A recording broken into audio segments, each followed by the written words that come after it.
ఈరోజు మనం ఆలోచించిన విషయం ఏంటంటే వివాహం కొరకు పురుషుని సిద్ధపాటు అనే విషయాన్ని మనం ఆలోచించేద్దాం. వివాహం కొరకు పురుషుని సిద్ధపాటు, వివాహం కొరకు పురుషుని సిద్ధపాటు. ఎందుకంటే ఈనాడు సమాజంలో ప్రతి ఒక్కరిని దేవుడు క్రీస్తు స్వరూపంతో, క్రీస్తు పోలికతోటి నిర్మిస్తున్నాడు. అయితే క్రీస్తు పోలికలో, క్రీస్తు స్వరూపంలో నిర్మించిన తర్వాత బాల్యదశ నుండి శిశుదశ నుండి యవ్వన దశకు వచ్చినప్పుడు ఆ యవ్వన పురుషుడికి, యవ్వన స్త్రీకి ఏం చేయాలంటే వివాహం చేయాలి. అయితే వివాహం చేసేటప్పుడు ఒక పురుషుడు ఎలా సిద్ధపడి ఉండాలి,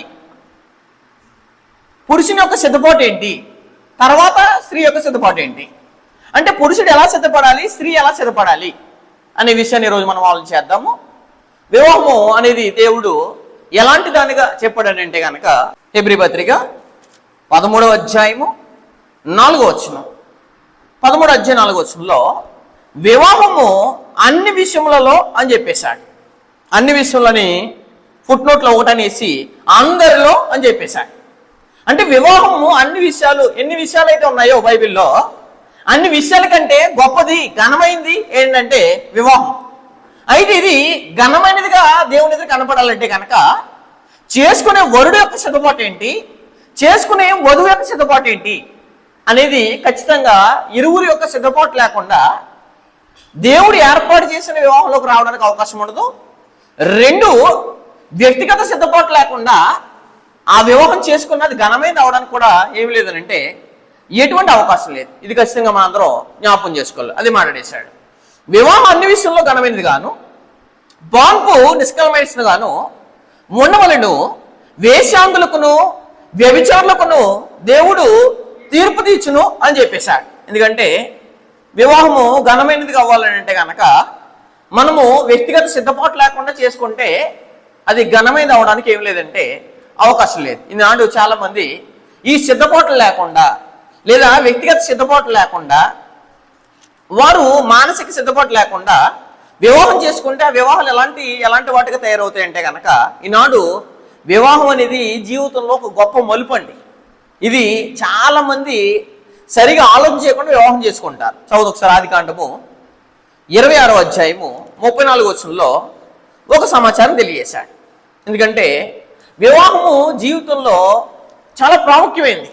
ఈ ప్రాముఖ్యమైన జీవితాన్ని ఘనహీనమైనదిగా చేసేవాళ్ళు ఎవరంటే కనుక సరైన సంబంధం తెచ్చుకోపోయినా సమస్యలు అనేది కొన్ని తెచ్చిపడతాయండి. చదువు ఒకసారి ఆదికాండం 26వ అధ్యాయము 34వ వచనంలో ఒక సమాచారం తెలియజేశాడు.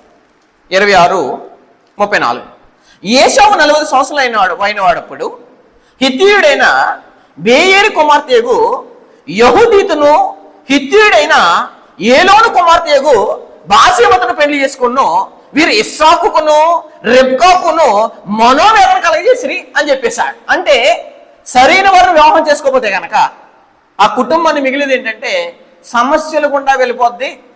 కొత్త సమస్యల్ని, అంటే కొత్త బంధాలు కొత్త సమస్యలు తీసుకొస్తాయి. అందుకోసమే వ్యక్తిగత సిద్ధపాటు అనేది పురుషుడికి కంపల్సరీ కావాలి, స్త్రీకి కంపల్సరీ కావాలి.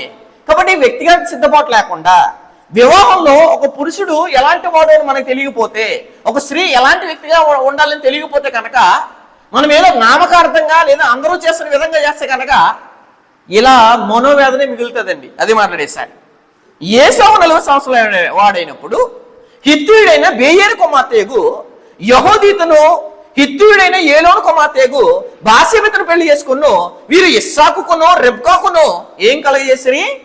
మనోవేదన. ఏంటి పెళ్లి చేసుకుంటే మనోవేదన ఏంటి అంటే సరైన వాళ్ళని సంబంధం కలుపుకోవాలన్నా, సమస్య కొన్ని రాకూడదు అనుకుంటున్నా సరే ఒక స్త్రీని, ఎలాంటి స్త్రీని వివాహం చేసుకోవాలి, ఎలాంటి స్త్రీని పురుషుని వివాహం చేసుకోకూడదు అనేది ఇది ఖచ్చితంగా ప్రతి ఒక్కరికి ఏం చేయాలంటే తెలియాలి.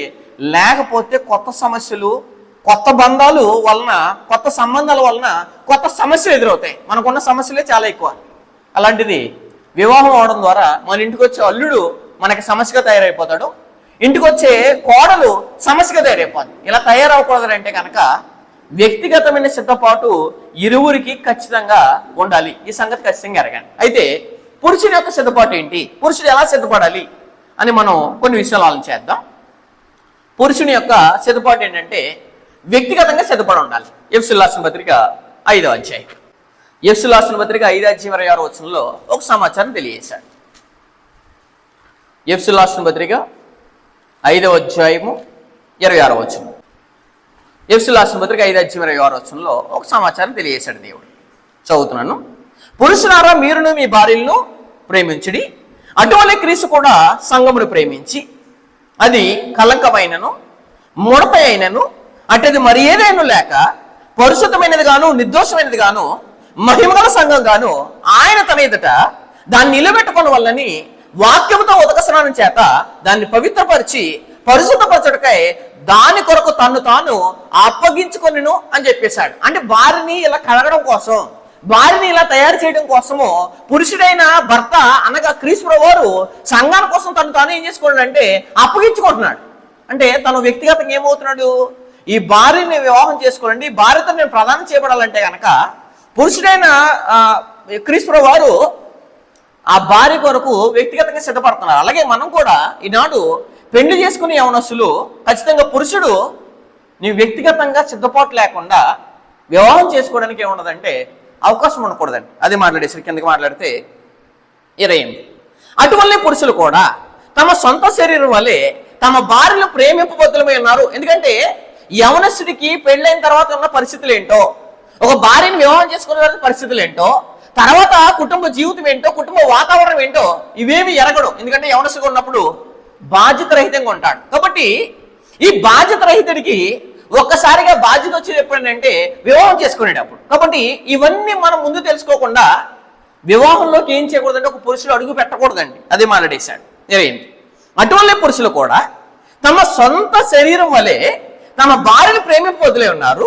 తన భార్య ప్రేమించేవాడు తను ప్రేమించుకొనిచున్నాడు. అంతకుముందు వ్యక్తిగతంగానే ప్రేమించుకోవడం, తాను ప్రేమించుకోవడం ఎవరంటే పురుషుడు. కానీ పెళ్ళైన తర్వాత పరిస్థితి వేరు. అంటే ఇవన్నీ మానసికంగా ఏం చేయాలంటే వ్యక్తిగతంగా సిద్ధపడి ఉండాలి. ఎవరంటే పురుషుడు. అదే మాట్లాడేస్తున్నాడు 29. తన శరీరం ద్వేషించేవాడు ఎవడు లేడు కానీ ప్రతి వాడును దాన్ని పోషించి సంరక్షించుకోను. అంటే ప్రతి ఒక్కరు ప్రతి శరీరాన్ని పోషించుకుంటారు, సంరక్షించుకుంటారు. అలాగే కుటుంబం ఏర్పడిన తర్వాత లేదా ఒక స్త్రీని వివాహం చేసుకున్న తర్వాత పరిస్థితి మారుతుంది. ఇవన్నీ మానసికంగా కుటుంబ వాతావరణం తర్వాత భార్యని, భర్తని, పిల్లలని, కుటుంబం అని ఈ వాతావరణం అంతటికి ముందే ప్రిపేర్ అయ్యి ఉండాలి. ఎవరనంటే పెళ్లి చేసుకునే యవనస్తుడు. ఈ సంగతి ఎరగాలి. 30వ వచనం. తన శరీరం ద్వేషించేవాడు ఎవడు లేడు కానీ ప్రతి వాడును ఏం చేస్తాడంట, ద్వేషించేవాడు ఎవడు లేడు కానీ ప్రతి వాడును దాన్ని పోషించి సంరక్షించుకొను.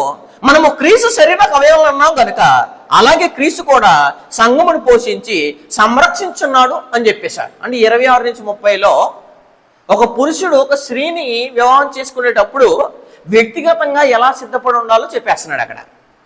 ఈ వ్యక్తిగతంగా ఒక పురుషుడు సిద్ధపాటు లేకుండా వివాహం అనేది ఏం చేయకూడదంటే ఖచ్చితంగా చేసుకోవడానికి ఎటువంటి అవకాశం ఖచ్చితంగా లేదండి. అయితే చేసుకునే ముందు పురుషుడు ఎలాంటి సిద్ధపడి ఉండాలని అంటే కనుక ఆదికాండము 24వ అధ్యాయం చదువుదాం. ఎందుకంటే వివాహాలు అనేవి పాత నిబంధనలో మనకి ఎక్కువగా జరిగితే ఎగ్జాంపుల్గా మనకు అక్కడ కనపడతాయి. ఆదికాండము 24వ అధ్యాయము 63వ వచనం నుంచి చదువుదాం. ఆదికాండము 24వ అధ్యాయము 63వ వచనంలో ఒక సమాచారం తెలియజేస్తున్నాడు. సాయంకాలమున ఇస్సాకు పొలములో ధ్యానింపబయలు వెళ్ళి కన్నులెత్తి చూచినప్పుడు ఒంటెలు వచ్చుచుండెను అని చెప్పేశాడు. కాబట్టి ఇస్సాకు దేవునితో ఎలా ఉన్నాడు అని అంటే ఒక ధ్యానంలో ఉన్నాడు. అంటే వివాహం గురించి ఆయన ఒక ధ్యానము, అంటే ఒక వ్యక్తిగతమైన పురుషుడు ఏం చేయాలని అంటే పెళ్లి చేసుకునే స్త్రీ గురించి కాదు కానీ దేవుని యొక్క ధ్యానంలో ఉన్నాం అనుకోండి.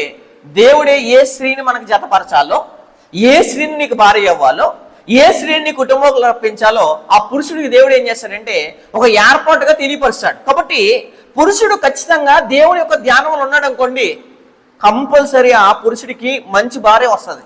అదే ఇస్సాకు చేసిన పని ఏంటి? 63. సాయంకాలమున ఇస్సాకు పొలములో ధ్యానింపు బయలు వెళ్ళి కన్నులెత్తి చూచినప్పుడు ఒంట్లు ఏం చేస్తాయంటే ఇతను ధ్యానంలో ఉంటే ఒంట్లు వస్తున్నాయంట. ఒంట్ల మీద ఎవరున్నారంటే తమ భార్య. అంటే ఈ ఒంటెలు రాకముందు, ఆ ఒంటెల మీద భార్య లేకముందు ఇస్సాకు చేసే పని ఏంటంటే ధ్యానంలో ఉన్నాడు. ఇంకా ధ్యానం ఉంటే ఇంకా మరో ధ్యాస ఉండదండి మనకి. ఒక పురుషుడు కూడా పెళ్లి చేసుకోవాలంటే కనుక ఎక్కువగా దేవుణ్ణి అడగాలి, ఎక్కువగా దేవునికి ప్రార్థించాలి, ఎక్కువగా ఏం చేయాలంటే దేవునితో ధ్యానములు ఉండాలి. ఈ ధ్యానంలో ఉన్నామనుకోండి కంపల్సరీ సరైన వధువుని దేవుడు ఏం చేస్తాడంటే అప్పగిస్తాడు. ఇది మొదటి పని పురుషుడు చేయవలసింది. పురుషుడు చేయాల్సిన రెండో పని ఏంటంటే కనుక ఆదికాండం 24వ అధ్యాయం.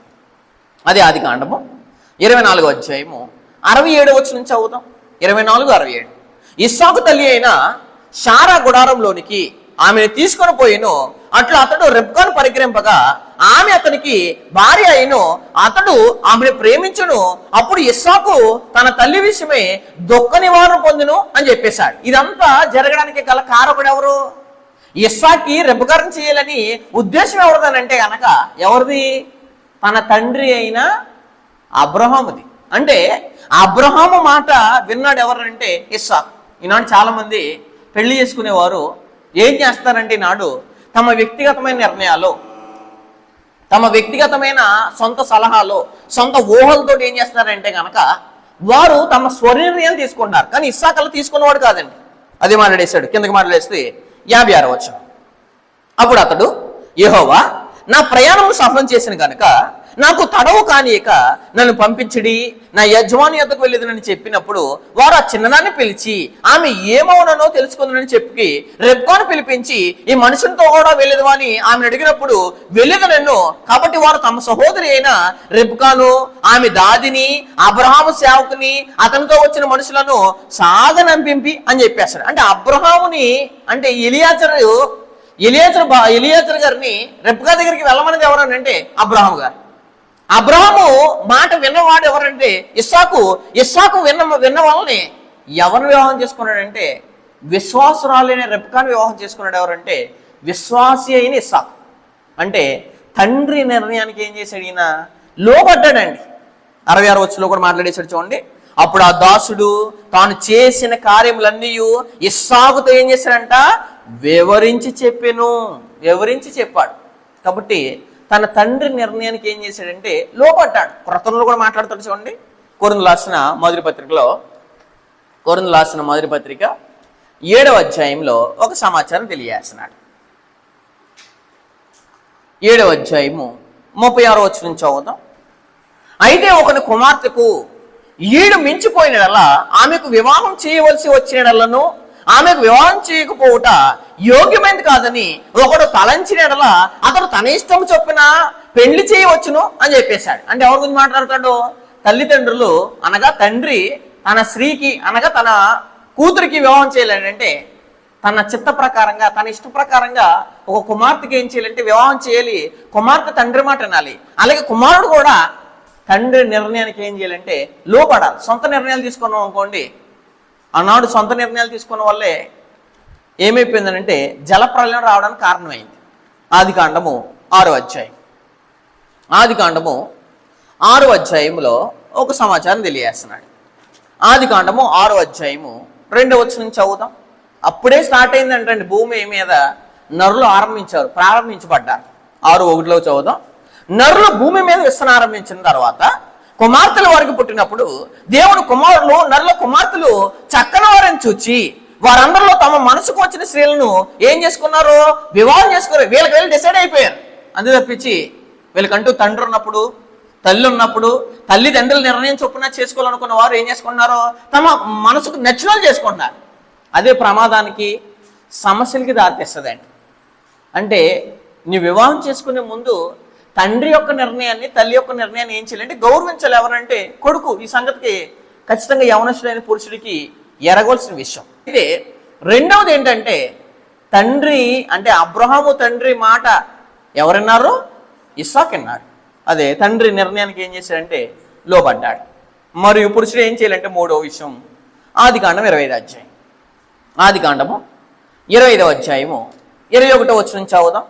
ఆదికాండము 25వ అధ్యాయము 21వ వచనంలో ఒక సమాచారం తెలియజేస్తున్నాడు. ఇస్సాకు భార్య గొడ్రాలు కనుక అతను ఆమె విషయమై యెహోవాను ఏం చేసుకున్నాడు? వేడుకొనెను అని చెప్పేశాడు. అంటే పెళ్లి కాకముందు భార్య కొరకు ప్రార్థన చేస్తున్నాడు.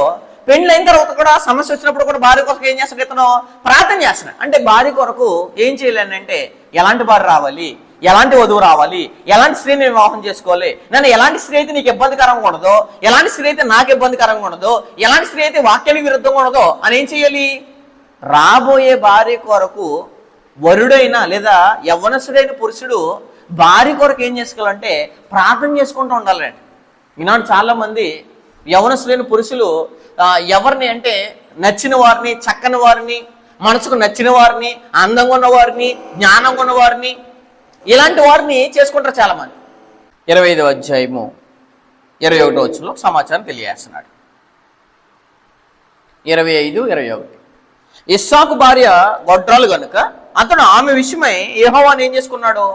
వేడుకున్నాడు. కాబట్టి మనం చేసుకునే స్త్రీ కూడా మన కుటుంబంలోకి రాకముందు ఆమె కోసం మనం ఏం చేయాలంటే ప్రార్థన ఖచ్చితంగా చేయాలండి. ఎందుకంటే ప్రార్థన లేకపోయింది అనుకోండి, ఎలాంటి స్త్రీ వస్తుందో, ఎలాంటి గయ్యాలి అనే భార్య వస్తుందో, లేకపోతే అవిశ్వాస అయిన భార్య వస్తుంది అనేది మనం చాలా భయం కలిగి ఉండలేదు. ఎందుకంటే పురుషుడు తమ జీవితం ఎక్కడ మలుపు తిరిగిపోతుందంటే కనుక సరైన స్త్రీ తమ జీవితంలోకి సరైన స్త్రీ రాకలేదనుకోండి, ఆ స్త్రీ వల్ల కుటుంబం ప్రమాదానికి గురవుతుంది, సమస్యలకు గురవుతుంది, దేవునికి ఆటంకంగా తయారవుతుంది, దేవునికి ఇబ్బందికరంగానే ఏమవుతుందంటే తయారవడానికి అవకాశం ఉంటుంది. కాబట్టి ప్రతి పురుషుడు పెళ్లి చేసుకునే ముందే ఆ భార్య గురించి, రాబోయే భార్య గురించి ఏం చేయాలి? ప్రార్థన చేస్తూ ఉండాలి. ఇది చేయవలసిన కార్యక్రమం ఎవరంటే వ్యక్తిగతంగా పురుషుడు. అయితే ఇంకా మనం చాలా విషయాలు ఆలోచన చేస్తే కనుక పురుషుడు ఎలాంటి సిద్ధపాటు కలిగి ఉండాలంటే తిమోతి రాసిన మొదటి పత్రిక 5వ అధ్యాయము 8వ వచనం చదువుదాం. తిమోతి రాసిన మొదటి పత్రిక 5వ అధ్యాయం 8వ వచనంలో సమాచారం తెలియజేస్తున్నాడు. ఎవడైనను స్వకీయులను, అనగా ఎవరో ఇంటి వారి గురించి మాట్లాడుతున్నాడు. ఎవడైనను స్వకీయులను విశేషముగా తన ఇంటి వారిని సంరక్షింపకపోయిన ఎడల వాడి విశ్వాస త్యాగం చేసిన వాడే అవిశ్వాసి కన్నా చెడ్డవాడే ఉండును అని చెప్పేశాడు. అంటే పెళ్లి చేసే పురుషుడు, అంటే వివాహం చేసుకునే పురుషుడు ఖచ్చితంగా పోషించేవాడుగా ఉంటే మాత్రం ఏం చేసుకోవాలి? వివాహం చేసుకోవాలి. చాలా మంది నాడు రోడ్ గంట తిరుగుతూ, బజార్గా తిరుగుతూ, సెటిల్మెంట్లని ఇలా రకరకాలైన యవనస్తులు నాడు ఏం చేస్తారంటే కనుక తమ వ్యక్తిగతంగా ఒక స్థాయిలోకి రాకుండా లేదా ఒక పరిస్థితిలోకి రాకుండా ఏం చేసుకుంటారంటే వివాహం చేసుకునే ఉన్నారు. తర్వాత భార్య ఏమవుతుందంటే భార్యకి సరైన పోషణ లేకపోయినా, ధనాన్ని ఇవ్వకపోయినా, కుటుంబాన్ని లీడ్ చేయాలని ఏం కావాలి? ధనం కావాలి. ధనం కావాలంటే ఇతను ఏం చేయాలి? కష్టపడాలి. కష్టపడకపోతే ఈ కుటుంబాన్ని ఏం చేయలేడు? సంరక్షించలేడు. పని పాట లేకుండా ఇంటికి కూర్చున్నారు అనుకోండి, ఆ భార్య ఇతను చేసుకున్న వల్ల బాధపడాలే కానీ మరొక కార్యక్రమం ఉండదు. కాబట్టి చేసుకునే వధువు కూడా ఆలోచించాలి. ఎందు గురించి అంటే తన పురుషుడు నన్ను ఏలగలడా, నన్ను సంరక్షించగలడా, నన్ను పోషించగలడా? పురుషుడు కూడా అనుకోవాలి. నేను చేసుకునే భార్యని పోషించలేకపోతే, సంరక్షించలేకపోతే, తనకి అన్నాన్ని, వస్త్రాన్ని నేను ఇవ్వలేకపోతే కనుక నేను వివాహం చేసుకోవడానికి సూటబుల్ వ్యక్తి కాదని ఖచ్చితంగా ప్రతి పురుషుడు తెలుసుకోవాలి. ఎందుకంటే దేవుడు పోషించని వాడిని ఏమంటున్నాడో చెడ్డవాడు అన్నాడు. చూడండి 5వ అధ్యాయంలో వచ్చిన ఎవడైనను స్వకీయులను విశేషముగా తన ఇంటి వారిని సంరక్షింపకపోయేలా, వ్యాధి వచ్చినా చూసుకోవాలి, బాధ వచ్చినా చూసుకోవాలి, ఇబ్బంది వచ్చినా చూసుకోవాలి, సమస్య వచ్చినా చూసుకోవాలి. ఇంకా భార్యకి పిల్లలకి ఏ లోటు లేకుండా నేను పెళ్లి చేసుకోవాల తర్వాత చూడగలను, చూసే క్యాపబిలిటీ నాకు ఉంది అని వ్యక్తిగతంగా సిద్ధపడినప్పుడు మాత్రమే వివాహం ఎదగాలి. లేకపోతే కనుక ఆ చేసుకునే పురుషుడు వల్ల ఆ స్త్రీ ఎన్నో బాధలు పడుతుంటుంది. కాబట్టి చేసుకునే పురుషుడికి దేవుడు చెప్తున్నది ఎందుకంటే సంరక్షిస్తే మాత్రమే చేసుకోవాలండి. ఇప్పుడు ఎవరు సంరక్షించలేని వాళ్ళు కూడా వివాహం చేసుకున్నారు చాలా మంది. తెస్సలోనికీయులకు రాసిన రెండవ పత్రికలో ఒక సమాచారం తెలియజేస్తున్నాడు. చూడండి, తెస్సలోనికీయులకు రాసిన 2వ పత్రిక 3వ అధ్యాయం. తెస్సలోనికీయులకు రాసిన 2వ పత్రిక 3వ అధ్యాయము 10వ వచనం చదువుదాం. 3వ అధ్యాయం 10వ వచనం. మరియు మేము మీ యొద్ద ఉన్నప్పుడు ఎవడైనను పని చెయ్యనొల్లని ఎడల వాడు భోజనం చేయకూడదని మీకు ఆజ్ఞాపించదేం కదా అని చెప్పేశాడు. అపోస్తలులు ఇచ్చే ఆజ్ఞ ఏంటంటే క్రొత్త సంఘానికి ఎవరో కూడా పని చేయకుండా ఏం చేయకూడదు? భోజనం చేయకూడదు. ఈనాడు చాలా మంది యూత్ అనేవారు తల్లిదండ్రుల యొక్క డబ్బులు తీసుకుని బజార్గా ఖర్చు పెట్టి సినిమాలని, థియేటర్లని, రకరకాలుగా వీళ్ళు ఏం చేస్తారో విలాసాల్లోనూ లేదా ఎంజాయ్మెంట్లోనూ ఖర్చు పెడుతూ ఉండి ఏం చేసుకోరంటే ఎవరో ఒక అమ్మాయిని ఇష్టపడి పెళ్లి చేసుకుంటారో, పెళ్లి చేసుకున్న తర్వాత అమ్మాయికి మిగిల్చేది ఏంటంటే బాధే. అలాంటి పరిస్థితి ఉండకూడదని అంటే కనుక పురుషుడు ఒక సెటిల్ అవ్వకుండా లేదా ఒక జాబ్ కానీ ఒక వ్యాపారం కానీ చెయ్యని వాడికి కంపల్సరీ మనం వివాహం ఏం చేయకూడదు. అతను వ్యాపారమైనా చేసి ఉండాలి, లేదా ఒక జాబ్ అయినా చేస్తుండాలి. అసలు తన భార్యని పోషించేవాడుగా ఇతను డిసైడ్ అయ్యి వ్యక్తిగతంగా సిద్ధపడితేనే కానీ వివాహం చేసుకోవడానికి ముందు రాకూడదు. ఎవరంటే ఏ పురుషుడు కూడా ఈ సంగతి గుర్తుపెట్టుకోవాలి. అదే మాట్లాడేస్తున్నాడు ఏమని, మరియు మేము మీతో ఉన్నప్పుడు ఎవరైనాను పని చేయనలని ఎడల వాడు భోజనం చేయకూడదని మీకు ఆజ్ఞాపించుతాయి. ఇది ఆజ్ఞాతిక్రమం ఏంటిది? పాపం. కాబట్టి ఇతనికి తెలియాలి, నేను ఏమి కొనుక్కోవాలన్నా, బట్టలు కొనుక్కోవాలన్నా, ఏదన్నా త్రాగాలన్నా, ఏదైనా తినాలన్నా మా నాన్నని మా అమ్మని అడుగుతున్నానే, నేను చేసుకునే భార్య ఏదైనా అడిగిందనుకో కొనివ్వగలనా, లేదా ఆవిడని సంరక్షించగలనా, ఏదైనా ఇబ్బంది వచ్చిందనుకో నేను తల్లిదండ్రుల దగ్గర నేను తీసుకోవాలా అనే పరిస్థితి ఏ పురుషుడికైనా ఉంటే కనుక ఆ పురుషుడు ఏం చేసుకోకూడదంటే వివాహం చేసుకోకూడదు. కిందకి మాట్లాడేసి 11 ఏమన్నాడు, మీలో కొందరు ఏ పనియు చేయక పరుల జోలికి పోవచ్చు. ఖాళీగా ఉన్నవాడు ఏం చేస్తాడు? యవనస్తుడు. ఈనాడు చాలా మంది గొడవల్లోనూ సెటిల్మెంట్స్లోనూ ఉన్నది ఎవరంటే యూత్. కారణం ఏంటంటే వాళ్ళు ఏ పని చేయరు, మధ్యలో డిస్కంటిన్యూ చేస్తారో, బ్యాక్లాగ్స్ ఉండిపోతే, సరిగా సబ్జెక్టులు చదవరు, సరిగా జాబ్ తెచ్చుకోలేదు, ఏదైనా ఒక వ్యాపారం చేయరు, ఒక ఉద్యోగం చేయరు, ఖాళీగా తిరుగుతూ ఏం చేసుకోడంటే ఖాళీగా తిరిగే వాడికి వివాహం చేస్తే కనుక ఆ చేసుకునే స్త్రీ చాలా బాధపడాలంటే జీవితాంతం. అలా పడకూడదని అంటే కనుక వ్యక్తిగతంగా పురుషుడు తనకు తాను నేను సంరక్షింపగలనని ఇతను ఎప్పుడైతే నమ్మకం వచ్చిందో, ఎప్పుడైతే నమ్ముతున్నాడో అలాంటి పురుషుడికి మాత్రం మనం ఏం చేయాలంటే వివాహం చేయాలి. సంగతి ఖచ్చితంగా గుర్తుపెట్టి, ఎందుకంటే మీలో కొందరు ఏ పని చేయక పరుల జోలికి పోవచ్చు. క్రమం కాదు అది. క్రమం అయితే ఏం చేసుకుంటాడో, చదువుకుంటాడో, జాబ్ తెచ్చుకుంటాడో, మంచి స్టేబుల్ పొజిషన్లోకి వెళ్తాడు, లేదా చదువుకుంటాడో, వ్యాపారం చేసుకుంటాడో, మంచి స్టేజ్లోకి వెళ్తాడు. అంతేగాని తమ జీవితమే క్రమం లేనోడికి పోషించలేనోడికి సంరక్షింపలో ఉన్నోడికి ఏం చేయకూడదు అంటే కంపల్సరీ వివాహం చేసుకోకూడదు. తనకు పురుషుడు కూడా అనుకోలేంటంటే నేను ఏలలేను కాబట్టి, నేను పోషించలేను కాబట్టి, నేను సంరక్షించలేను కాబట్టి కంపల్సరీ వివాహం చేసుకోవడానికి ఏం రాకూడదు, ముందుకు రాకూడదు. అది అక్రమం అన్నాడు చూడండి దేవుడు. అక్రమముగా నడుచుకొనిచున్నారని వినిచున్నాము, అట్టి వారు నెమ్మదిగా పనిచేయచ్చు. సొంతంగా సంపాదించుకున్న ఆహారం అంటే ఇతరులదే ఆశించి కాదు, వడ్డీ వ్యాపారాలు చేసి అక్రమంగా సంపాదించి ఆళ్ళదేళ్ళు ఏం చేశారంటే ఆశించి అలాంటి ధనం కాదు, సొంతంగా కష్టపడి సొంతంగా సంపాదించుకున్న. చాలా మంది సంపాదించమంటే ఏం చేస్తారు? వక్రమైన మార్గాల్లో మనుషులు దోచేసే కార్యక్రమాల్లో కూడా ఉంటారు. అలా కాదు, అలా పోషించకూడదు కుటుంబాన్ని, అలా సంరక్షించకూడదు. దుర్వ్యాపారాలు అనేవి ఈనాడు సమాజంలో ఉన్నాయి. దుర్వ్యాపారం చేసే డబ్బును ఏం చేసుకోకూడదు, సంపాదించకూడదండి. అది కూడా చూడండి ఒకసారి. ఎఫ్ఎస్సీ రాసిన పత్రికలో చెప్తాడు. ఎఫ్ఎస్సీ రాసిన పత్రికలో ఒక సమాచారం తెలియజేస్తున్నాడు. ఎఫ్ఎస్సీ రాసిన పత్రిక 5వ అధ్యాయము 18వ వచనం, 17-18 వచనాలు.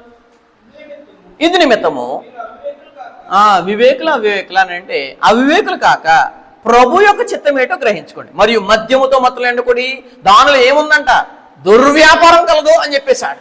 వ్యాపారంలో మంచి వ్యాపారాలు ఉన్నాయి, చెడ్డ వ్యాపారాలు ఉన్నాయి. ఉద్యోగాల్లో మంచి ఉద్యోగాలు ఉన్నాయి, చెడ్డ ఉద్యోగాలు ఉన్నాయి. కాబట్టి చెడ్డ ఉద్యోగాలు చేసి చెడ్డ వ్యాపారాలు చేసి కాదు ధనాన్ని సంపాదించి కుటుంబాన్ని లీడ్ చేయడం కాదు. సొంతంగా సంపాదించి సరైన ధనాన్ని సంపాదించి కుటుంబాన్ని నేను సంరక్షించగలను, పోషించగలను, అది ఆర్థిక విషయంలో కుటుంబానికి ఏ లోటు నేను తీసుకురాను అన్నప్పుడు మాత్రమే ఒక పురుషుడు ఏం చేసుకోవాలంటే వివాహం చేసుకోవాలి. ఈ సంగతి ఖచ్చితంగా చాలా ఇంపార్టెంట్. ఎందుకంటే మెయిన్గా పెళ్లి విషయంలో ప్రతి పురుషుణ్ణి అడగవలసిన వారు ఎవరంటే తల్లిదండ్రులు. అంటే కూతురు యొక్క తల్లిదండ్రులు కంపల్సరీ పురుషుడి గురించి ఈ సంగతి ఖచ్చితంగా అడగాలి. ఇతను కూడా డైరెక్ట్గా చెప్పాలి. తెస్సలోనికీయులకు రాసిన 2వ పత్రిక 3వ అధ్యాయము 12వ వచనం చదువుతాం. 12వ వచనం, అట్టి వారు నెమ్మదిగా పని చేయొచ్చు, సొంతముగా సంపాదించుకున్న ఆహారం భుజింపవాలని మన ప్రభు అయిన యేసుక్రీస్తు పేరట వారిని రిక్వెస్ట్ కాదు ఇది ఏంటంట, ఆజ్ఞాపూర్వకంగా హెచ్చరించున్నాను అని చెప్పేశాడు. నువ్వు కుటుంబాన్ని పోషించలేనప్పుడు భార్యని ఎందుకు వివాహం చేసుకున్నావు? నువ్వు కుటుంబాన్ని ఏళ్ళలేనప్పుడు భార్యని ఎందుకు వివాహం చేసుకున్నావు? కుటుంబంలో భార్యకి సమస్య వచ్చినప్పుడు, అనారోగ్యం వచ్చినప్పుడు, ఇబ్బంది వచ్చినప్పుడు ఆమె యొక్క పరిస్థితులన్నీ చూడలేనివాడు, ఆమెను పట్టించుకోని వాడు వివాహం చేసుకోవడానికి ఏం కాడంటే అర్హుడు కాదు. చాలా మంది భార్యలు పాపం చెప్పుకోలేక ఇబ్బంది పడుతూ ఇతను చేసుకున్న వల్ల నాకు బాధే మిగిలిందని అనుకోవడానికి గల కారణం ఏంటంటే మీ వ్యక్తిగత సిద్ధపాటు సరైనదిగా లేదు కనుక సరైన వాడిని ఏం చేసుకోలేదు, వివాహం చేసుకోలేదు. ఈనాడు చాలామంది త్రాగుతూ ఉంటారు, స్మోకింగ్ చేస్తూ ఉంటారు, కొకైన్ తీసుకుంటా, హెరాయిన్ తీసుకుంటూ ఉంటారు. ఇలాంటి వాళ్ళు వివాహం చేసుకున్నాం అనుకోండి చాలా ప్రమాదమేనండి. ఇప్పుడు ఇది ఖచ్చితంగా గుర్తుపెట్టుకోలేదు. ఎందుకంటే వ్యక్తిగతంగా కుటుంబాన్ని సంరక్షించేవాడు మాత్రమే పోషణ విషయంలో, ఆరోగ్య విషయంలో, ఆర్థిక విషయంలో, ఈ 3 విషయాల్లో ఎవరైతే నేను నా పిల్లల్ని పోషించగలను, నా భార్యని పోషించగలని ముందుకు వచ్చిన వారు, అంటే వ్యక్తిగతంగా సిద్ధపడిన వారు మాత్రమే వివాహం చేసుకోవాలి. ఈ సంగతి గుర్తుపెట్టుకోవాలి. ఇదే ఎఫ్సీ రాసిన పత్రిక చెప్తారు చూడండి. ఎఫ్సీ రాసిన పత్రిక 5వ అధ్యాయం. ఎఫ్సీ రాసిన పత్రిక 5వ అధ్యాయము 29వ వచనం. 5వ అధ్యాయము 29వ వచనంలో ఒక సమాచారం తెలియజేశాడు. తన శరీరమును ద్వేషించేవాడు ఎవడునో లేడు కానీ ప్రతివాడును దాన్ని పోషించి ఏం చేస్తాడంట, పోషించకుండా భార్య ఎలా చేసుకోగలవు? శరీర కోరికలు తీర్చుకోవడానికి లేదా వ్యక్తిగతమైన యవ్వన కోరికలు తీర్చుకోవడానికి అనుకున్నారు వివాహం చాలా ప్రమాదం అండి. అది గుర్తుపెట్టుకోండి. నేను పోషించగలను అయితేనే మాత్రమే వివాహం చేసుకోవాలి, అదే మాట్లాడేశాడు. తన శరీరమును ద్వేషించేవాడు ఎవడో లేడు కానీ ప్రతివాడు దాన్ని పోషించి సంరక్షించుకును. మనము క్రీస్తు శరీరకు అవయవం ఉన్నాం కనుక అలాగే క్రీస్తు కూడా సంఘమును పోషించి ఏం చేశాడంట, పోషించి సంరక్షించుచున్నాడు అని చెప్పేశాడు. అంటే సంరక్షించకపోయినా పోషణ విషయంలో లోపం కలిగి ఉన్న ఆ పురుషుడు వ్యక్తిగతంగా సిద్ధపాటు లేనప్పుడు ఆ పురుషుడు యవనస్తురాలైన స్త్రీని ఏం చేసుకోకూడదు అంటే వివాహం చేసుకోకూడదు. ఇది 2వ సిద్ధపాటు. ఒకటి వ్యక్తిగత సిద్ధపాటు, ఇది 2వ సిద్ధపాటు. మనం 3వది కనుక ఆలోచన చేస్తే కనుక తిమోతి రాసిన మొదటి పత్రిక 4వ అధ్యాయము 11వ వచనం చదువుదాం. తిమోతి రాసిన మొదటి పత్రిక 4వ అధ్యాయం 11వ వచనంలో ఒక సమాచారం తెలియజేస్తున్నాడు. నీ యవనమును బట్టి ఎవడునో నిన్ను తృణీకరింపనీయకము. కాబట్టి చేసుకునే వరుడు అంటే ఎలా ఉండాలంటే కనుక నన్ను ఎవరు తృణీకరించేలా ఉండకూడదు. తృణీకరించడానికి కారణం ఏంటంటే మాట సరిగా లేకపోయినా తృణీకరిస్తారు, ప్రేమ సరిగా లేకపోయినా తృణీకరిస్తారు, మాదిరి లేకపోయినా తృణీకరిస్తారు, విశ్వాసం లేకపోయినా ఏం చేస్తారంటే తృణీకరిస్తారు. యవనస్తుల్ని తృణీకరించడానికి కారణం ఏంటంటే వారు ఎలా మాట్లాడతారు, ఎలా పడితే అలా ప్రవర్తిస్తారు, ఎలా పడితే అలా జీవిస్తారు, ఎలా పడితే అలా నచ్చినట్టు బతుకుతారు. కాబట్టి సమాజం యవనస్తులు తృణీకరిస్తుంది. యవనస్తుడు అయిన తిమోతికి పౌలు గారు చెప్తున్నా చూడండి, నీ ఎవరోను బట్టి ఎవడనో నేను తృణీకరింపకము. ఇది కూడా ఆజ్ఞలే, అదే మాట్లాడేస్తున్నాడు. ఈ సంగతులను ఆజ్ఞాపించి బోధించుము. నీ ఎవరిని బట్టి ఎవడనో తృణీకరింపనీయకము. మాటలోను, ప్రవర్తనలోను, ప్రేమలోను, విశ్వాసంలోను, పవిత్రతలోను. అంటే ఒక పురుషుడు పవిత్రత లేకుండా ఏం చేసుకోకూడదు అంటే వివాహం చేసుకోకూడదు. పవిత్రత అంటే అర్థం అతను పరిశుద్ధంగా బ్రతకాలి, ఏ స్త్రీని ఎరగకుండా ఉండాలి. ఏ స్త్రీని ఎరగని వాడు మాత్రమే ఒక స్త్రీని వివాహ విషయంలో ఎరగడానికి అర్హుడు. ఈ సంగతి గుర్తుపెట్టుకోండి, అది మాట్లాడేశాడు. పవిత్రతలోను విశ్వాసాలకు ఎలా ఉండాలి, మాదిరిగా ఉండము. అంటే ఒక పురుషుడు వివాహం చేసుకునే ముందు వ్యక్తిగతంగా పవిత్రత లేకుండా ఆ పురుషుడు ఏం చేసుకోకూడదు అంటే వివాహం చేసుకోకూడదు. చాలా మంది యవనస్తులైన వారు పెళ్లి కాకముందే ఏ స్త్రీతో అయినా శరీరాన్ని పంచుకున్నా, ఏ పురుషుడితో అయినా ఒక స్త్రీ శరీరాన్ని పంచుకుంది అనుకోండి, ఆ వివాహం ఏమవుతుందంటే పవిత్ర వివాహం అవడానికి, ఘనమైన వివాహం అవడానికి ఎటువంటి అవకాశం లేదు. ఎందుకంటే పురుషుడు వ్యక్తిగతంగా నేను పెళ్ళి అయ్యే వరకు ఏ స్త్రీని నేను ముట్టుకోను, ఏ స్త్రీని నేను టచ్ చేయను అని వ్యక్తిగతంగా పవిత్రతలో ఎవరైతే మెయింటైన్ చేస్తున్నారో వారు మాత్రమే దేవుడు చెప్పిన ఘనమైన వివాహంలో ఉండడానికి అవకాశం ఉంటుంది. ఈ సంగతి గుర్తుపెట్టుకోండి.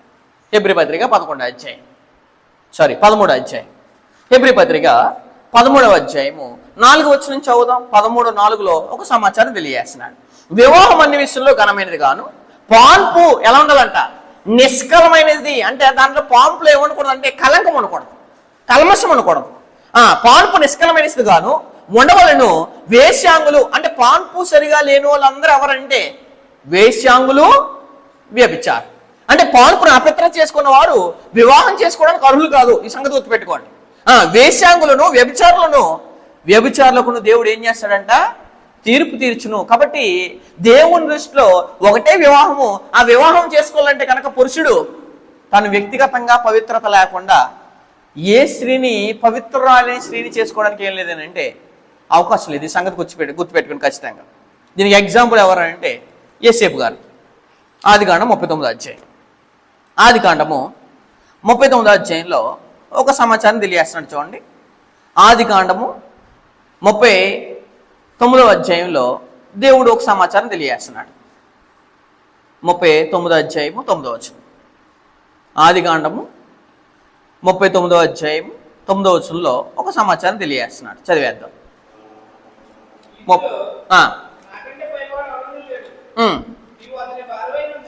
అంటే పైన యోసేపు గారికి ఉన్న అధికారి సర్వాన్ని ఆయనకి ఏం చేశాడంటే అధికారాన్ని ఇచ్చేశాడు. అందుకోసం ఆయన ఏమన్నాడు చూడండి, చాలా జాగ్రత్తగా మాట్లాడుతున్నాడు 9వ వచనంలో. ఈ ఇంటిలో నాకంటే పైవాడు అంటే ఫరో ఏం చేశాడంటే గనక ఫరో సర్వాధికారాన్ని అంటే రాజ్యంలో రాజ్యాధికారాన్ని ఇచ్చేసాడు. ఎవరికంటే యోసేపుకి. ఇచ్చేసిన తర్వాత అన్నాడు చూడండి, ఈ ఇంటిలో నాకంటే పైవాడు ఎవడునో లేడు, నీవు అతని భార్య అయినందున అతని భార్య, నువ్వు నా భార్య కాదు. ఎవరి భార్య కాదు?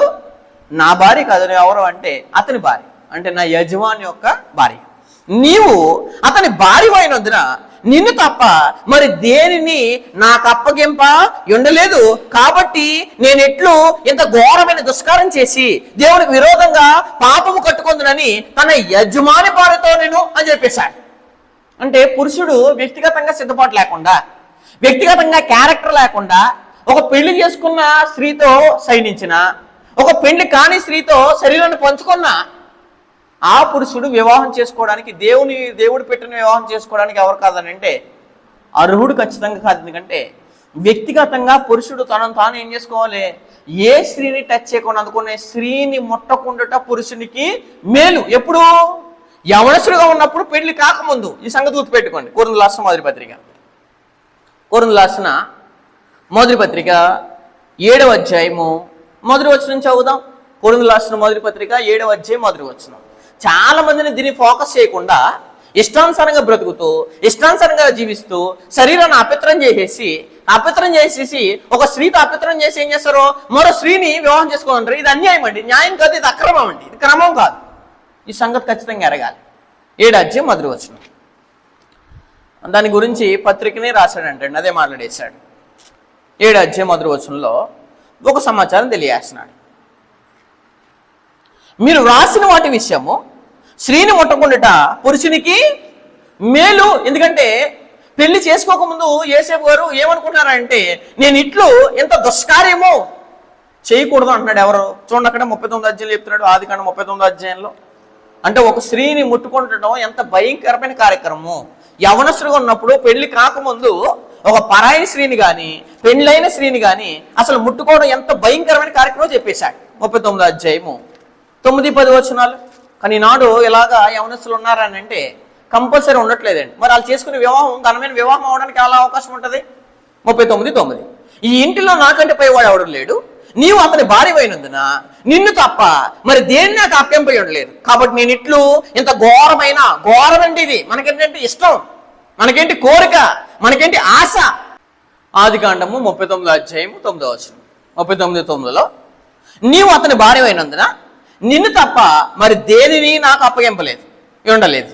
కాబట్టి నేను ఎట్లు ఎంత ఘోరమైన దుష్కారం చేసి దేవునికి విరోధంగా పాపము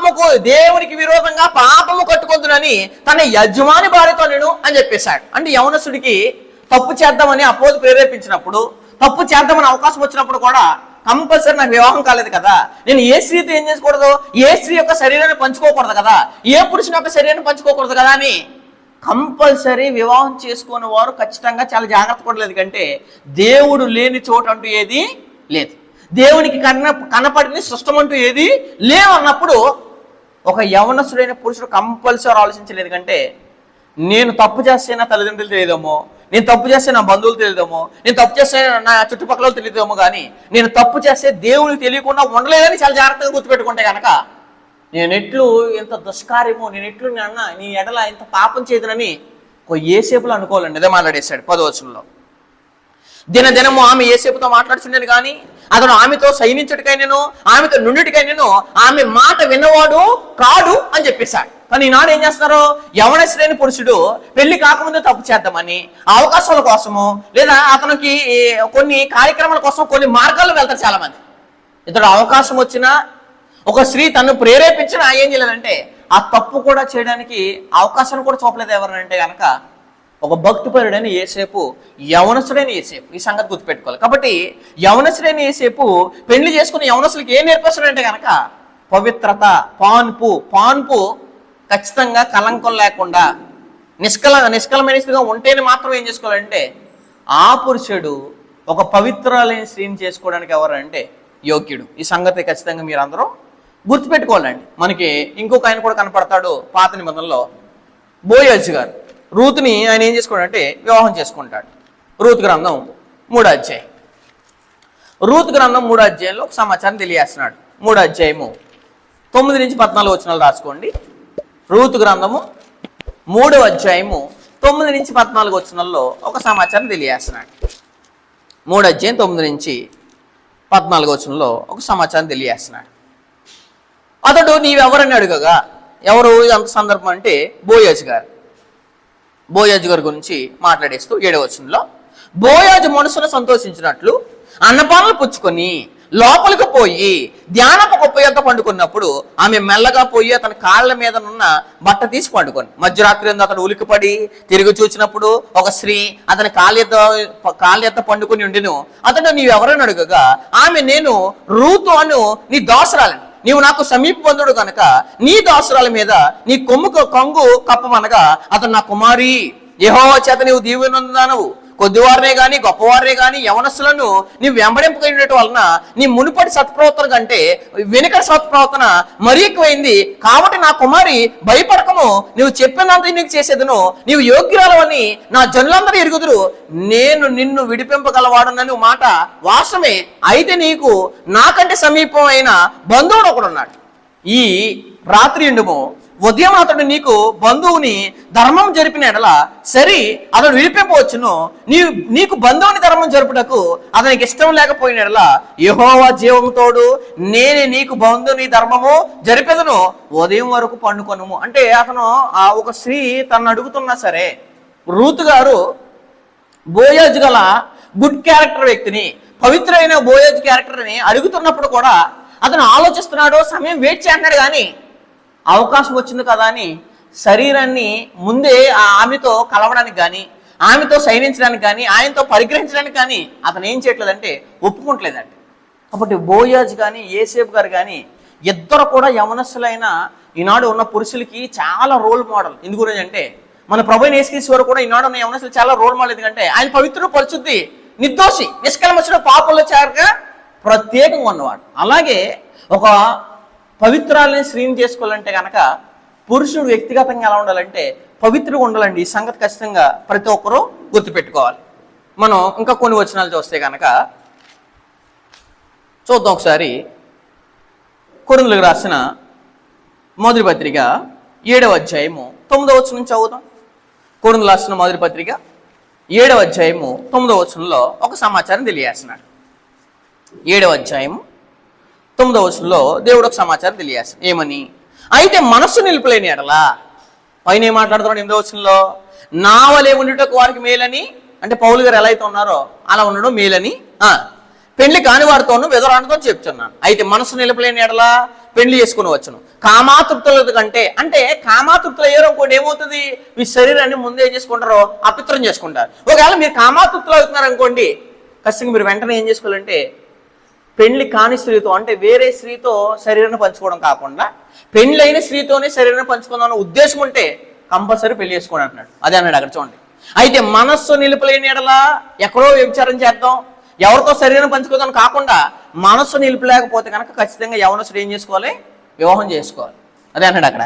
మనస్సు నిలుపులేని ఎడలా పెళ్లి చేసుకుని వచ్చును, కామాతృప్తుల కంటే పెళ్లి చేసుకునుట మేలు. అంటే ఏ వ్యక్తితో అయినా తప్పు చేయడం కంటే, ఏ వ్యక్తితో అయినా శరీరాన్ని పంచుకోవడం కంటే ఆ వ్యక్తి దేవుని చట్ట ప్రకారం వివాహం చేసుకుని ఆ స్త్రీతో శరీరాన్ని పంచుకోవడం తప్పు కాదు. కానీ ముందు పెళ్లి చేసుకోకముందు శరీరాన్ని పంచుకోవడం అనేది చాలా తప్పుడు కార్యక్రమం అనేది ఖచ్చితంగా ప్రతి పెళ్లి చేసుకునే యవనస్తులు ఆలోచించాలి. అది 6వ అధ్యాయంలో ఒక సమాచారం తెలియజేస్తున్నాడు. 12 అన్నిటి యందు నాకేముందంట, స్వాతంత్రం కలదు కానీ అన్నీ చేయదగినవి కావు. అన్ని చేద్దాం అనుకుంటే దేవుని చట్టం ఒకటి ఉంది, దేవుని ఆజ్ఞలు ఒకటి ఉంది, ప్రతనం అనేది ఒకటి ఉంది అని ఒక యవనస్తులు ఆలోచిస్తే కనుక అన్ని చేసేవి కాదండి. అదే అంటాడు అక్కడ, అన్ని చేయదగినవి కావు. అన్నిటి యందు నాకు స్వాతంత్రం కలదు కానీ నేను దేని చేతనో నల్లను అని చెప్పేశాడు. కాబట్టి మనకి ఎవరికి ఒకవేళ తప్పు చేశాడు అనుకోండి, ఆ తప్పు చేసిన వారు తమ తప్పును బయట పెడతారని ఇంకా వాళ్ళకి ఏమైపోతాడో లోబడి బతికేస్తాడు. ఒక వ్యభిచారైన స్త్రీకి కానీ వేశ్య అనే స్త్రీకి అని తన శరీరాన్ని ఆమెతో పంచుకుంటే కనుక ఇంకా ఆమెకు లోబడుతూ బానిసత్వ బ్రతికే వాళ్ళు కూడా చాలా మంది, అక్రమంగా చేసే వాళ్ళు కూడా చాలా మంది ఉన్నారు. అందుకోసమే నేను దేని చేతను లోపరుచుకొని బడనల్లను. 13వ వచనంలో భోజన పదార్థంలో కడుపు భోజన పదార్థంలో ఏమేమి ఉన్నవి. దేవుడు వాటిని రెండింటిని ఏం చేస్తాడు, నాశనం చేయను. దేహం దేని నిమిత్తం కాదు, జాగ్రత్త నిమిత్తం కాదు అని చెప్పేశాడు. అంటే దేహము నిర్మించిన దేవుడు, ఆదిలో దేవుడు మనకి తల్లి గర్భంలో దేహాన్ని ఇచ్చింది దేనికంటే జాగ్రత్త. అంటే పెండ్లికి ముందు వేరే స్త్రీతో అక్రమంగా మన శరీరాన్ని పంచుకోవడం అని, లేదా పెండ్లైన స్త్రీతో శరీరాన్ని పంచుకోవడం అని ఉద్దేశం గురించి దేవుడు దేహాన్ని ఇవ్వలేదు. ఈ సంగతి గుర్తుపెట్టుకోండి. కానీ పొద్దున్న లేచే కాడి నుంచి ఇదే ధ్యాసతో ఉన్నారు అనుకోండి, మీ దేహం దేవుడు దేనికి ఇచ్చారో ఒకసారి దయచేసి ఆలోచన. అదే మాట్లాడేశాడు. దేవుడు దానిని వాటిని ఆశించేయను. దేహం జాగ్రత్త నిమిత్తం కాదు కానీ ప్రభు నిమిత్తమే. అంటే తల్లి గర్భంలో ఎన్నో కోట్ల కన్నాల్లో నువ్వు ఒక కన్నంగా బయటకు వచ్చావంటే కారణం ప్రభు కోసం బతకడం కోసం. అదే మాట్లాడేశాడు. ప్రభు నిమిత్తమే, ప్రభు దేహ నిమిత్తమే దేవుడు ప్రభువుని లేపును, మనలు కూడా తన శక్తి వల్ల లేపును. మీ దేహములు క్రీస్తులకు అవయములు ఉన్నవి అని మీరు ఎరగరా. అంటే మన క్రీస్తు సంఘంలో ఎవరివి అవయవాలు అనగా సభ్యులు అవయవాన్ని మీరు ఎరగరా. నేను క్రీస్తు యొక్క అవయములను తీసుకొని వేసి యొక్క అవయములుగా చేయుదునా. అంటే ఒకసారి మనకు ఖచ్చితంగా గుర్తుపెట్టుకో, ఒక యవనస్తుడైనా ఒక యవనస్తురాలైనా నేను ఆల్రెడీ క్రీస్తు సంఘంలో ఒక అవయవాన్ని కదా, క్రీస్తు సంఘంలో ఒక సభ్యుని కదా, లేదా ఒక సభ్యురాలని కదా. ఈ సభ్యుడినైనా నేను ఏ పురుషుడితోనే నా శరీరాన్ని పంచుకుంటే, ఏ స్త్రీతో నేను నా శరీరాన్ని పంచుకుంటే క్రీస్తు యొక్క అవయవాలు నేను ఏం చేస్తున్నాను, వేసి యొక్క అవయవాలుగా మార్చేస్తున్నాను. అదే అంటాడు అక్కడ. క్రీస్తు యొక్క అవయములను తీసుకొని వేసి యొక్క అవయములుగా చేయుదునా, అది ఎంత మాత్రము తగదు. వేశ్యతో కలుసుకున్నవాడు దానితో ఏమవుతున్నాడు, ఏకదేహము. మన ఏకదేహం అవ్వాల్సింది ఒకే స్త్రీతో కానీ అనేక మంది స్త్రీలతో అనేక మంది పురుషులతో ఏకదేహం అవ్వకూడదండి. సంగతి ఖచ్చితంగా గుర్తుపెట్టేది అంటే మనకి పెళ్లిలోని చెప్పడం ఏమంటే, పురుషుడు తన తల్లిని తండ్రిని విడిచి తన భార్యను అతుకును, వారిద్దరు ఏమవుదురు, ఏక శరీరము. అంటే ఒక స్త్రీతోనే ఏక శరీరం అవ్వాలి కానీ వేశ్యతో ఏకదేహం అయ్యి ఒక యవనస్తురాలతో ఏకదేహం అయ్యి మళ్ళీ ఇంకో స్త్రీని వివాహం చేసుకుంటే కనుక అది వ్యభిచారం జాగ్రత్త అవుతుంది కానీ అది దేవుడు తిరిపిచ్చే కార్యక్రమం అవుతుంది కానీ ఘనమైన వివాహం అవడానికి అవకాశం ఉండదు. అదే అంటాడు అక్కడ. వేశ్యతో కలుసుకున్నవాడు దానితో ఏకదేహమై ఉన్నాడని మీరు ఎరగరా. వారిద్దరూ ఏమవుతారంట, వేశ్యతో ఎవరైతే తప్పు చేస్తున్నారో, పురుషుడు కానీ స్త్రీ కానీ ఎవరైతే తప్పు చేస్తున్నారో, ఒక పురుషుడితో కానీ స్త్రీతో కానీ పెళ్లి కాకముందు ఎవరు చేశారో వారు ఆమెతోనే ఏమైపోతున్నారంటే ఏక శరీరమయ్యుందురు అని చెప్పుచున్నాడు కదా. అటువలే ప్రభువుతో కలుసుకున్నవాడు ఆయనతో ఏమవుతున్నాడు, ఏకమై. అంటే మనం పెళ్లి కాకముందు ఒక పురుషుడు ఎక్కువగా ఏం ఆలోచించాలంటే కనుక, ఒక స్త్రీతో తప్పు చేద్దాం, ఒక స్త్రీ జాడలకు వెళ్దాం, వేసి దగ్గరికి వెళ్దాం, తప్పు చేద్దాం కాకుండా ప్రభువుకు దగ్గరకు ఉందాం, ప్రభువుతో ఉందాం, ప్రభు యొక్క సహవాసాలు కడుగుదాం, ప్రభు కోసం బ్రతుకుదాం అని అనుకోండాలి. అదే ప్రభువుతో కలుసుకున్నవాడు ఆయనతో ఏకాత్మై ఉన్నాడు. జారత్వమునకు దూరంగా పారిపోడి మనుషుడి చేయి ప్రతి పాపము దేహానికి వెలుపట, అన్ని బయటే జరుగుతున్నాయి, దేహానికి వెలుపట ఉన్నది కానీ జాగ్రత్తం చేయవాడు తన శరీరంతో తప్పు చేస్తున్నాడు. అది మాట్లాడేశాడు. జాగ్రత్తం చేయవాడు తన సొంత శరీరంకు హానికరంగా ఏం చేస్తున్నాడో పాపం చేస్తున్నాడు. కాబట్టి ఈనాడు చాలా మంది చేసుకునే వివాహాల్లో వ్యభిచార వివాహాలు అవుతున్నాయి కానీ ఘనమైన వివాహం అవట్లేదండి. దేవుని చట్ట ప్రకారంగా ఎంతో మంది కార్డుల్లోనూ పైన ప్రింటింగ్లు వేస్తున్నారు కానీ వ్యక్తిగతంగా నేను పవిత్రత లేకుండా ఆ వచనం నాకు సూటబుల్ కాదు, ఆ వచనానికి నేను యాప్ట్ కాదు, మరియు దేవుని సంకల్పములో దేవుడు పెట్టిన వివాహము నాకు జరగలేదు అనుకో. కానీ ఇప్పుడు చేసుకునేవారు మాత్రం చాలా జాగ్రత్తగా ఉండండి. ఎందుకంటే పవిత్రత లేకుండా మీరు ఏం చేయకూడదంటే వివాహం చేసుకోకూడదు. ఈ సంగతి ఖచ్చితంగా గుర్తుపెట్టుకోండి. కాబట్టి పురుషుడికి మరొకటి ఉండవలసింది ఏంటంటే ఏంటిది, పవిత్రత. అది 7వ అధ్యాయంలో కూడా అన్నాడు చూడండి. 7వ అధ్యాయంలో 32, 7వ అధ్యాయము 32లో మీరు చింత లేని వారు ఉండవాలని కోరుచున్నాను. పెండ్లి కానివాడు ఒక స్త్రీని ఎలా సంతోషపెట్టాలి, ఒక అమ్మాయిని ఎలా సంతోషపెట్టాలి, కాలేజీకి వెళ్తున్నాను కదా ఒక స్త్రీని ఎలా సంతోషపెట్టాలి, ఎలా ట్రాప్ చేయాలి, ఎలా మెసేజ్ పెట్టాలి, ఎలా నెంబర్ తీసుకోవాలి, ఎలా చాటింగ్ చేయాలి, ఇది కాదండి. పెండ్లి కానివాడు ఎలా ఉండాలంట, మీరు చింత లేని వారు ఉండాలని కోరుచున్నాను. పెండ్లి కానివాడు ప్రభువును ఎలా సంతోషపెట్టగలని, ప్రభు విషయమైన కార్యాల గురించి ఏం చేయాలి, ఎక్కువ అదే ధ్యాస ఉండాలండి. ఏసేపుకి అదే ధ్యాస ఉంది కాబట్టి, తిమోతికి అదే ధ్యాస ఉంది కాబట్టి, పౌలు గారికి అదే ధ్యాస ఉంది కాబట్టి అసలు ఎవరు కూడా పెళ్లి కాకముందు ఏం చేయలేదంటే తప్పు చేయలేదు. పౌలు అయితే పెళ్ళే చేసుకోలేదు. కాబట్టి పెళ్లి చేసుకోవాలనుకునేవారు పవిత్రత లేకపోతే దయచేసి పెళ్లి చేసుకోకండి. ఎందుకంటే ఆ పెళ్లి చేసుకుంటే అది ఏమవుతుందంటే దేవుడు ప్రవేశపెట్టిన వివాహంలో మీరు చేరలేరు. అది ఘనమైన వివాహం అవడానికి ఏం లేదంటే అవకాశం ఉండదు. ఈ సంగతి ఖచ్చితంగా గుర్తుపెట్టుకోవాలి. ఇది ఒక విషయం. మరొక విషయాన్ని మనం ఆలోచన చేస్తే కనుక క్రైస్తవ పురుషుడు నాయకుడిగా ఉండాలి, పోషించేవాడుగా ఉండాలి. నాయకుడు, పోషించేవాడుగా. క్రైస్తవ పురుషుడు ఒకటి వ్యక్తిగతంగా సిద్ధపడాలి. దాంట్లో 3 విషయాలు చూస్తాం. రెండవది ఏంటిదంటే కనుక పురుషుడు నాయకుడిగా ఉండాలి, పోషించేవాడుగా ఉండాలి. ఎలా ఉండాలంటే తిమోతి రాసిన మొదటి పత్రిక 2వ అధ్యాయము 13వ వచనం నుంచి చదువుతాం.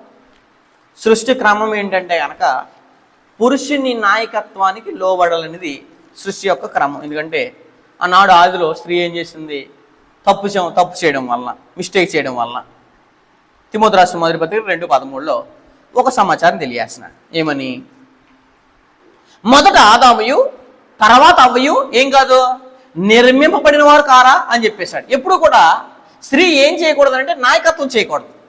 ఈ స్త్రీ నాయకత్వం చేస్తుంటే కారణం ఎవరంటే పురుషుడు. ఎందుకంటే పురుషుడు నాయకత్వం చేయాలనే సంగతి మర్చిపోతున్నాడు. అదే మాట్లాడేసి అక్కడ ఏమని, దేవుని యొక్క క్రమం ఏంటి, 2:13 మొదట ఆదామును తర్వాత అవ్వయు నిర్మింపబడిన వారు కారా అని చెప్పేశాడు. అంటే ఆదాము తర్వాత వచ్చింది ఎవరో, అవ్వ భార్య. భర్త తర్వాత వచ్చింది ఎవరో, భార్య. పురుషుని తర్వాత వచ్చింది ఎవరో, స్త్రీ. ఈ సంగతి ఖచ్చితంగా గుర్తుపెట్టుకోవాలి. అంటే పురుషుడు నాయకుడిగా ఉండాలి, నాయకత్వం చేయాలనేది దేవుని యొక్క క్రమం అండి. ఈ సంగతి గుర్తుపెట్టుకోండి. మనం ఆదిలోకి వెళ్తే కూడా ఓ సంగతి అర్థమవుతుంది. కొరింథీయులకు రాసిన మొదటి పత్రిక 11వ అధ్యాయము 8వ వచనం నుంచి చదువుతాం. 11:8 11వ అధ్యాయము 8వ వచనంలో ఒక సమాచారం తెలియజేస్తున్నాడు. కొరింథీయులకు రాసిన మొదటి పత్రిక 11వ అధ్యాయము 8వ వచనంలో అనగా స్త్రీ పురుషుడి నుండి కలిగినే గాని పురుషుడు స్త్రీ నుండి. కాబట్టి స్త్రీ ఎప్పుడు కూడా ఆధిపత్యం చలాయించడానికి కానీ అధికారం చేయడానికి కానీ ఆమెకు దేవుడు సెలవు ఇవ్వడు. కాబట్టి సెలవు ఇవ్వలేని అధికారాన్ని స్త్రీ తీసుకోకూడదు. ఎందుకంటే నా రోల్ ఏంటి అని భార్య అనుకోవాలంటే, నా రోల్ ఏంటంటే నా భర్తను గౌరవించడమే, నా భర్త నాయకత్వాన్ని లోబడమే నా రోల్. పురుషుడి రోల్ ఏంటి, దేవుని క్రమమే భార్యని నాయకత్వం చూపించాలని, ఏలుబడి చేయాలనేది భర్త యొక్క క్రమం. ఈ సంగతి గుర్తులేదు. ఎందుకంటే మొదట ఎవరు నిర్మించారంట అక్కడ మాట్లాడేశాడు. 11:8 అనగా స్త్రీ పురుషుడి నుండి కలిగినే కానీ పురుషుడు స్త్రీ నుండి అలా. కాబట్టి మొదట పురుషుడు, కాబట్టి పురుషుడు నాయకత్వాన్ని దృఢపరిచేలాగా కుటుంబాన్ని ఏం చేయాలంటే లీడ్ చేయాలండి. ఈ సంగతి గుర్తుపెట్టుకోండి. ఆదికాండం 2వ అధ్యాయం, ఆదికాండము 2వ అధ్యాయము 20వ వచనం నుంచి చదువుతాం. ఆదికాండము 2వ అధ్యాయము 20వ వచనంలో ఒక సమాచారం తెలియజేస్తున్నాడు. ఆదికాండము 2:20లో అప్పుడు ఆదాము సమస్త పశువులకును ఆకాశ పక్షులకును సమస్త భూజంతువులకును పేర్లు పెట్టెను. అయినను ఆదామునకు సాటి అయిన సహాయం అతనికి లేకపోయిను అని చెప్పేశాడు. అప్పుడు దేవుడైన యెహోవా ఆదామునకు గాఢ నిద్ర కలిగజేసి అతను నిద్రించినప్పుడు అతని ప్రక్కటెముకల్లో ఒకదాన్ని తీసి ఆ చోటును మాంసంతో పూడ్చివేసను. తర్వాత దేవుడైన యెహోవా తాను ఆదాము నుండి తీసిన ప్రక్కటెముకను స్త్రీనిగా నిర్మించి ఆమెను ఆదామునకు తీసుకుని వచ్చాడు. అప్పుడు ఆదాము ఇట్లా అన్నాడు, నా ఎముకలో ఒక ఎముక, నా మాంసంలో మాంసము, ఇది నరులోని తీయబడి కనుక నారి అనబడను అని చెప్పేసి. కాబట్టి స్త్రీ స్వభావం ఏంటంటే పురుషుని నాయకత్వాన్ని ప్రతిబింబించేలా ఉండాలి. ఎవరంటే స్త్రీ.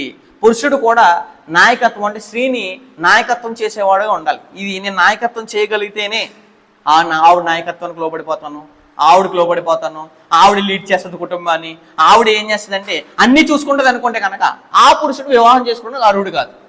ఈ సంగతి గుర్తుపెట్టుకోండి. 3:16 అదే ఆదికాండం 3:16 ఆయన స్త్రీతో నీ ప్రయాసమును నీ గర్భవేదనను నేను మిక్కిలి హెచ్చించేదను, వేదంతో పిల్లలు కందువు, నీ భర్త ఏడలు నీకు వాంచగలుగును, అతడు నిన్ను ఏం చేస్తాడో ఏలును అని చెప్పాను. కాబట్టి పురుషుడు ఏలగలిగితే మాత్రమే వివాహం చేసుకోవాలి. అంతేగాని నా భార్య చిత్తం చేస్తాను, నా భార్య సైకిల్ చేస్తే ఆ సైకిల్ వింటాను, నా భార్య ఎలా లీడ్ చేస్తే అలా లీడ్ అవుతాను అనుకుంటే కనుక ఆ పురుషుడు వివాహం చేసుకుని అర్హుడు కాదు. ఈనాడు చాలామంది స్త్రీలు పురుషుల్ని ఏలుబడి చేసేలా ఉన్నారు కుటుంబాలు కొన్ని. కానీ నిజంగా పురుషుడు అలా చేసుకున్నాడంటే తప్పిదం పురుషుడిదే, గుర్తుపెట్టుకోండి. పురుషుడికి లోబడమని, పురుషుడి యొక్క నాయకత్వానికి లోబడమనే దేవుని ఆజ్ఞ, కానీ స్త్రీ నాయకత్వానికి పురుషుడు లోబడమనే దేవుని ఆజ్ఞ, దేవుని క్రమం ఖచ్చితంగా కాదు. కాబట్టి మీరు కూడా స్త్రీలు దయచేసి ఏ పురుషుని లీడ్ చేయాలని కానీ, నేను కుటుంబం మీద ఆధిపత్యం చలాయించాలి కానీ నాయకత్వం చేయాలని అనుకుంటే అది మీకు శాపమే తప్పించే అది వరం కావడానికి అవకాశం ఉంది. కాబట్టి నేను ఏలగలను అని అంటే మాత్రం ఏం చేసుకోవాలి? వివాహం చేసుకోవాలి. ఈ సంగతి గుర్తుపెట్టుకోండి. ఎఫెసీయుల రాసిన పత్రిక 5వ అధ్యాయం. ఎఫెసీయుల రాసిన పత్రిక 5వ అధ్యాయము 22వ వచనం చదువుదాం. 5వ అధ్యాయం 22వ వచనం. ఎఫెసీయుల రాసిన పత్రిక 5వ అధ్యాయం 22వ వచనంలో ఒక సమాచారం తెలియజేస్తున్నాడు. 5వ అధ్యాయము 22వ వచనం చదువుదాం. 22.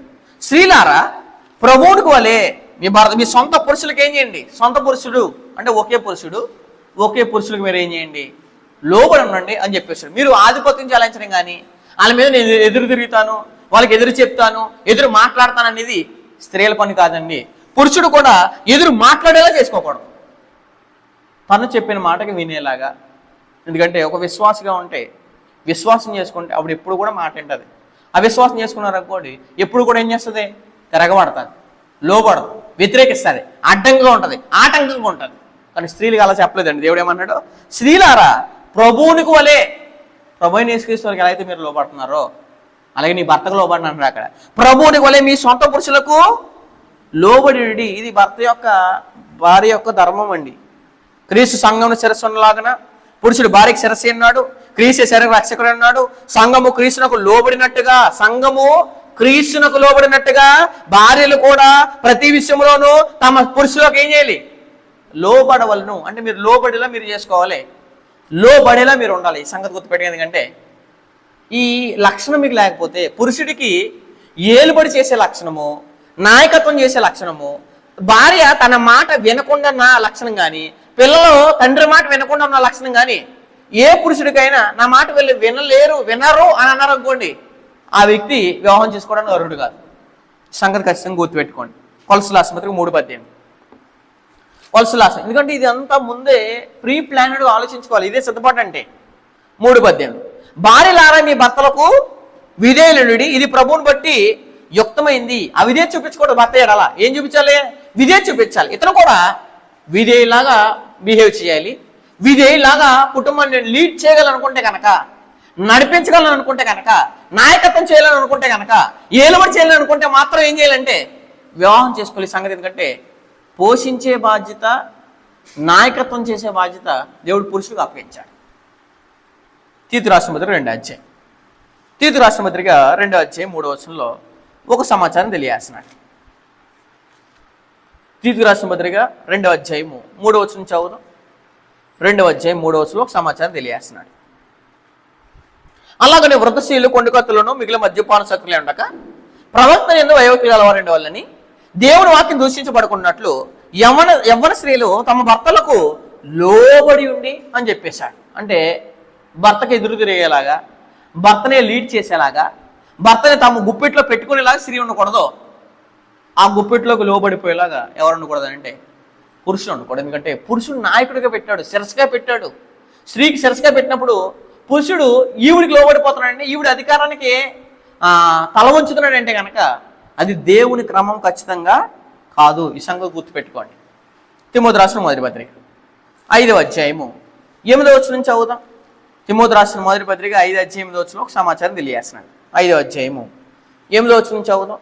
ఎవడైనను స్వకీయులను విశేషముగా తన ఇంటి వారిని సంరక్షింపకపోయిన ఎడల వాడు విశ్వాస త్యాగం చేసిన వాడే, అవిశ్వాసి కన్నా ఏమవుతాడు, చెడ్డవాడేను అని చెప్పేశాడు. అంటే పోషించాలి, పోషించడం కూడా ఎలా పోషించాలి, ఏ లోటు లేకుండా పోషించాలి, అంటే సమృద్ధిగా పోషించాలి, ఏ ఇబ్బంది లేకుండా. వ్యాధి వచ్చినా వ్యాధిలోను, బాధలోను, ఇబ్బందుల్లోను, సుఖములోను, దుఃఖములోను ఈమెతోనే కాపురం చేస్తాం అంటే ఈమెతోనే కాపురం చేస్తానని చెప్పిన భర్త దాన్ని ఏం చేయాలంటే కడ వరకు నెరవేర్చాలి, సమృద్ధిగా పోషించాలి, ఏ లోటు లేకుండా. ఎందుకంటే రక్షణగా ఉండాలి, సంరక్షణగా ఉండాలి, రక్షణగా కూడా ఉండాలి. ఎఫెసీయుల రాసిన పత్రిక చెప్తాడు ఆ మాట. ఎఫెసీయుల రాసిన పత్రిక 5వ అధ్యాయం, ఎఫెసీయుల రాసిన పత్రిక 5వ అధ్యాయం.